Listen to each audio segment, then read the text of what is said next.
नमस्कार, मेरा नाम विष्णु है। जैसा कि हम सभी जानते हैं कि हम सभी महामारी के दौर से गुजर रहे हैं और हम साथ ही यह भी जानते हैं किसी भी महामारी से लड़ने के लिए हमारे शरीर की रोग प्रतिरोधक क्षमता का महत्वपूर्ण योगदान होता है और हम अपने शरीर की रोग प्रतिरोधक क्षमता विभिन्न तरीकों से बढ़ा सकते हैं, जैसे पोषक आहार लेने से, पोषक पेय पदार्थ लेने से और साथ ही शारीरिक व्यायाम या योगासन से। तो हम दोनों ने भी अपने दिनचर्या में पोषक आहार के साथ योगासन को भी स्थान दिया है, जिससे हम अपने शरीर की रोग प्रतिरोधक क्षमता को बढ़ा सकें। आइए अब हम आपके साथ अपने दैनिक क्रिया को साझा करना चाहते हैं कि हम किस प्रकार अपने शरीर की रोग प्रतिरोधक क्षमता को बढ़ाने के लिए योगासनों का प्रयोग करते हैं या योगासन करते हैं। अब हम सूर्य नमस्कार करेंगे। सूर्य नमस्कार योगासनों का या कहें अपने आप में एक पूर्ण योगासन है, पूर्ण सूर्योपासना है, क्योंकि सूर्य भगवान इस संपूर्ण चराचर जगत को एक नया जीवन देते हैं। सूर्योदय होते ही संपूर्ण सृष्टि में एक चैतन्यता आ जाती है, चाहे वो पशु हो, पक्षी हो, पेड़ पौधे हों, मनुष्य हों, सब जो है अपने दैनिक कार्यों में लग जाते हैं। तो सूर्य जो है हमारे अंदर ऊर्जा का संचार करता है, या यूं कहें सूर्य के द्वारा हमें जीवन जीने की ऊर्जा मिलती है।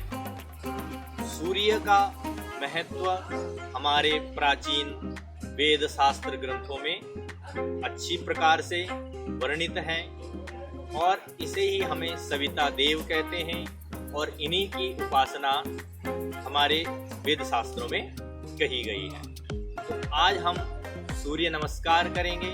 तो सबसे पहले हम जानते हैं कि सूर्य नमस्कार सभी आसनों में प्रमुख क्यों माना जाता है, क्योंकि सूर्य नमस्कार आसन में 12 आसनों का प्रयोग होता है। यदि हम अन्य आसनों को नहीं करते हैं या नहीं भी करते हैं और केवल सूर्य नमस्कार ही करते हैं, तो उससे ही हमारा संपूर्ण शरीर जो है स्वस्थ रहता है, क्योंकि अकेले इस आसन में ही 12 आसनों का प्रयोग होता है, जिनमें से 7 आसन होते हैं और 5 ऐसे आसन हैं जो दोहराए जाते हैं यानी रिपीट होते हैं। तो 7 आसन और 12 इसमें स्थितियां होती हैं यानी पोज होते हैं। तो 12 नमस्कार ये किए जाते हैं। तो आइए अब हम आपको करके दिखाते हैं कि ये 12 नमस्कार कैसे किए जाते हैं। सबसे पहले सावधान स्थिति में एड़ी और पंजे दोनों आपस में मिले हुए, हाथ सीधे और ये प्रणाम की स्थिति, इसे पहला आसन कहते हैं, प्रणाम आसन, प्रणाम आसन, प्रणाम आसन। तो इस स्थिति में हम सूर्य नारायण को प्रणाम करते हैं। अगर आप मंत्र जानते हैं तो मंत्र का भी प्रयोग कर सकते हैं। मैं एक मंत्र का उच्चारण करता हूँ। ओम ध्येयः सदा सवितृमण्डल मध्यवर्ती नारायणः सरसिजा सरसन्निविष्टः केयूरवान् मकरकुण्डलवान् किरीटी हारे हिरण्यमय वपुः धृतशंखचक्रः। तो ये मंत्र हम कह सकते हैं। यदि हम मंत्र नहीं जानते हैं तो केवल प्रणाम करके सूर्य नारायण का ध्यान करें, उनकी उपासना करें या उनके प्रति कृतज्ञता का भाव प्रकट करें, उनका धन्यवाद करें, क्योंकि वे हमारे जीवन को एक ऊर्जा देते हैं। आइए, ये है पहला आसन, इसे कहते हैं प्रणाम आसन।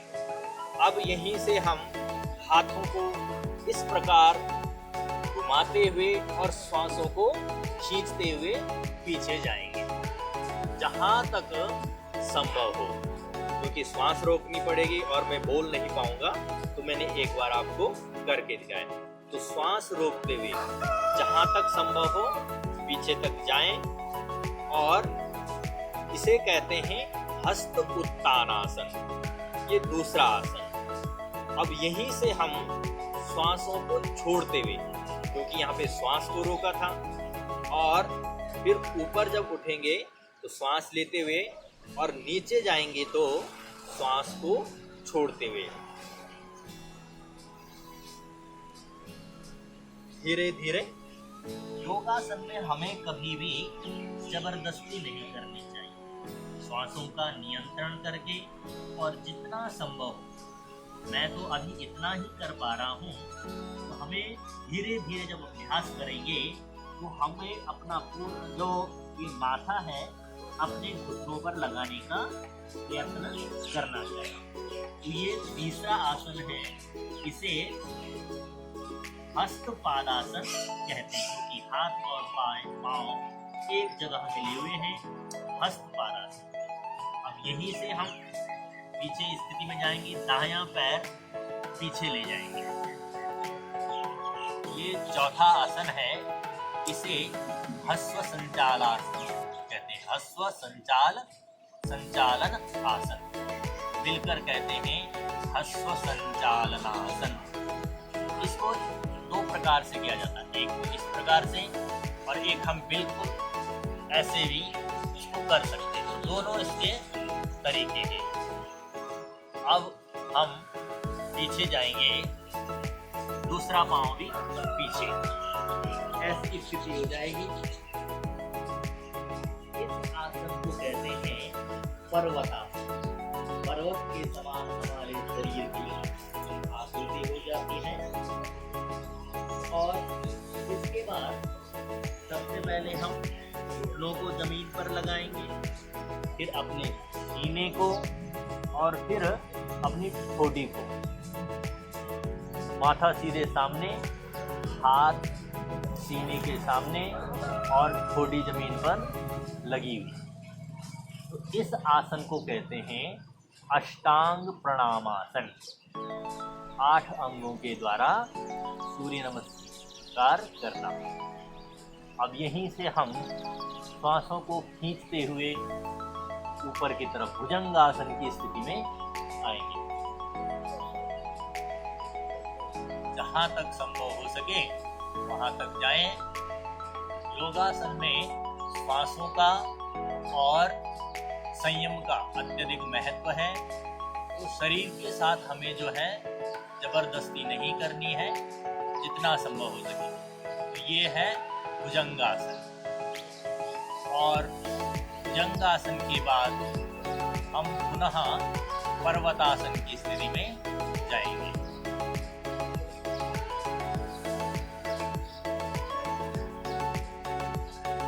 पर्वत के समान हमारी आकृति हो जाएगी और पीछे एड़ियों को हम जमीन पर स्पर्श करने का प्रयत्न करें, धीरे धीरे प्रयत्न करें। और अभी हम दायां पैर पीछे लेंगे, इस बार हम बाएं पैर को पहले आगे लाएंगे। फिर से हम ये अश्व संचालनासन की स्थिति में आ जाएंगे। ये अश्व संचालनासन है। फिर दायां पैर भी आगे लाएंगे और हस्तपादासन की स्थिति में आ जाएंगे। फिर श्वासों को खींचते हुए और हाथों को धीरे धीरे पुनः हस्त उत्तानासन की स्थिति में चले जाएंगे और फिर प्रणामासन की स्थिति में। इस प्रकार से ये 12 आसन इसमें किए जाते हैं। और यदि हम इसका नित्य नियम से प्रयोग करते हैं तो हमें अन्य आसनों को करने की आवश्यकता नहीं रह जाती। अर्थात यह आसन या यह सूर्य नमस्कार हमारे संपूर्ण शरीर को सक्रिय कर देता है। इससे हमारे संपूर्ण शरीर का व्यायाम होता है और साथ ही हम ईश्वर के प्रति कृतज्ञ भी, सूर्य नारायण के प्रति भी कृतज्ञ हो सकते हैं। तो अब इसी क्रिया को हम जरा जल्दी करके दिखाएंगे। पहले हम दायां पांव पीछे ले गए थे, इस बार हम बायां पांव पीछे ले जाएंगे।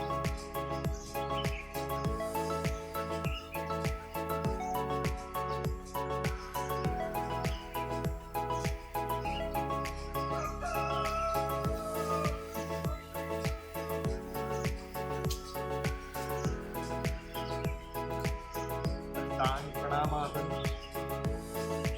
लगा के और यहीं से भुजंगासन की स्थिति में, और फिर पर्वतासन की स्थिति में जाएंगे।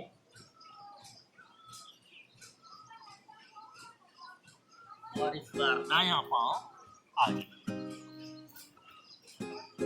दो प्रकार से इसे कर सकते हैं, अश्वसंचालनासन, फिर हस्तपादासन, हस्त उत्थानासन।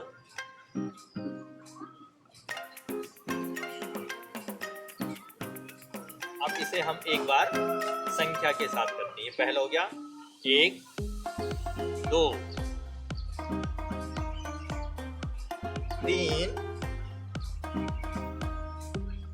4 5